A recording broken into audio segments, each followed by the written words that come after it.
All right, so good afternoon, everyone.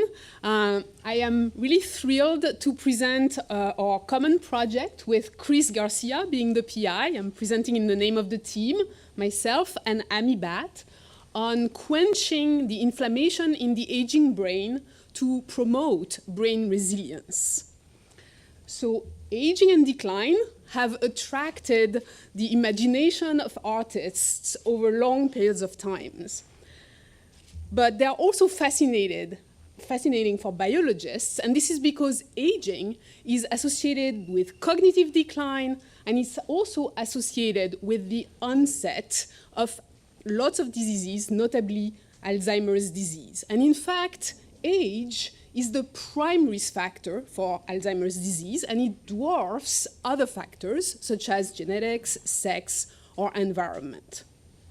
So a key question is really whether aging is just an inexorable road towards decline and disease, or whether there could be ways to slow or even reverse aspects of aging, and whether that could be sufficient to stave off aspects of disease such as Alzheimer's disease.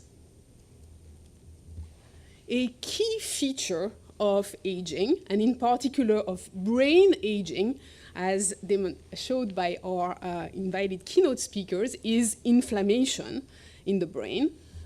We and others have used high-throughput technologies. This is an example with single-cell transcriptomics, and have found that there is different aspects of inflammation in the old brain. Notably, there is infiltration of immune cells, such as T cells in old brain.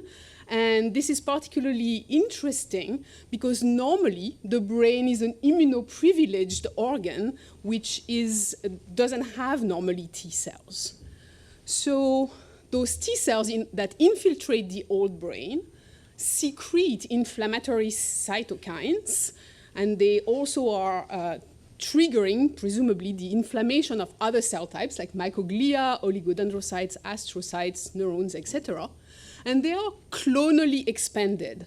And what that means is that they probably have recognized an antigen, a target, in old brains. And this has been shown in old brains and has been found by several groups, including Tony's group, to also be exacerbated in Alzheimer's disease brain.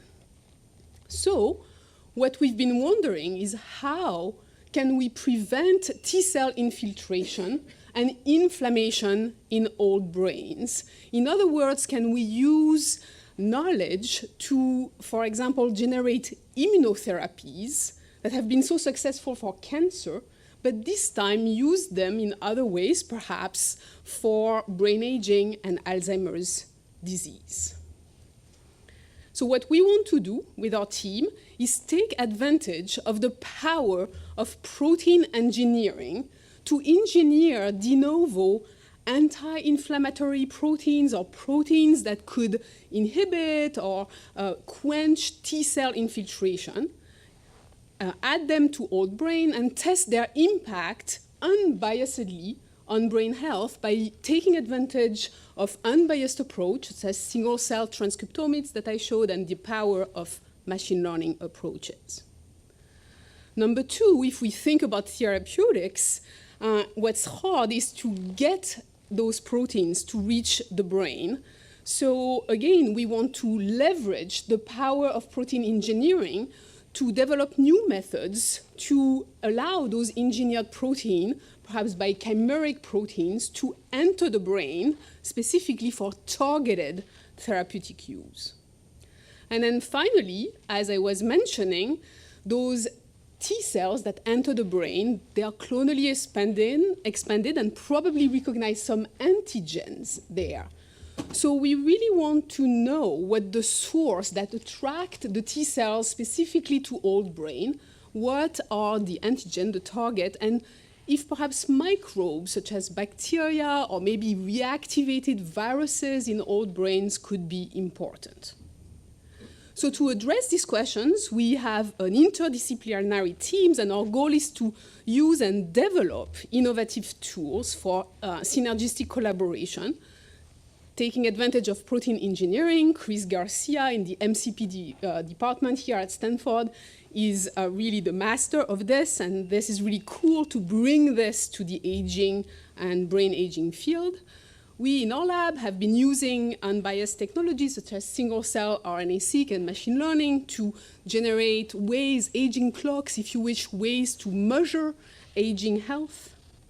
And then Amy Batt in the Department of Genetics here at Stanford has been doing really cool approaches for microbe and virus characterization in a reference-less system by using, again, like the power of next-generation sequencing. And of course, we want to collaborate with more groups here at Stanford. And this is a team that's also designed to promote training for the different trainees. So Paloma Navarro is a postdoc in our lab who's been spearheading a lot of this work with students and postdocs from other labs and the ones that are named on the project, Stephen Wilson from Chris Garcia's lab and Ishay Pinto from Amy Batt's lab. And together with this team, what we're really excited to do is to use all those approaches to identify ways, perhaps immunotherapies, to reverse aspects of brain aging and inflammation and promote brain resilience. I would like to thank the Knight Initiative Foundation and Tony for allowing this work and the team, and thank you very much for your time.